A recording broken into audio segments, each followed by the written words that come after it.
মহাকুম্ভ কি?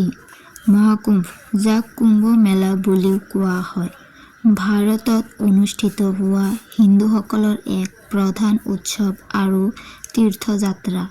ইয়াক পৃথিৱীৰ অন্যতম বৃহৎ আৰু পবিত্ৰ সমাৱেশ বুলি গণ্য কৰা হয়। মহাকুম্ভ 144 বছৰত হয়।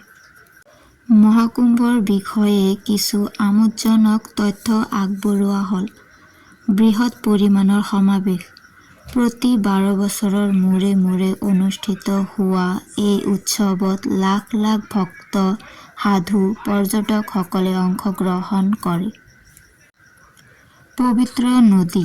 ভাৰতৰ 4খন পবিত্ৰ নদী গংগা, যমুনা, গোদাবৰী আৰু শিপ্ৰাৰ পাৰত এই উৎসৱ অনুষ্ঠিত হয়। পবিত্ৰ ডুব। ভক্তসকলে পবিত্ৰ ডুব লয়। পবিত্ৰ নদীবোৰ, যিবোৰে তেওঁলোকৰ পাপ ধুই পেলায় আৰু আধ্যাত্মিক জ্ঞান আনে বুলি বিশ্বাস কৰা হয়। সাংস্কৃতিক তাৎপৰ্য।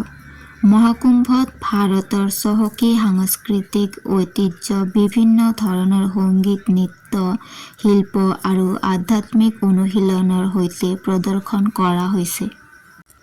ঐতিহাসিক তাৎপৰ্য। হিন্দু পৌৰাণিক কাহিনীৰ পৰাই এই উৎসৱৰ শিপা আছে আৰু পুৰাণৰ দৰে প্ৰাচীন গ্ৰন্থত ইয়াৰ উল্লেখ আছে। ভাৰতীয় সংস্কৃতিৰ বৈচিত্ৰ্য আৰু সমৃদ্ধি প্ৰদৰ্শন কৰা এক অনন্য আৰু মনোমোহা অভিজ্ঞতা মহাকুম্ভ।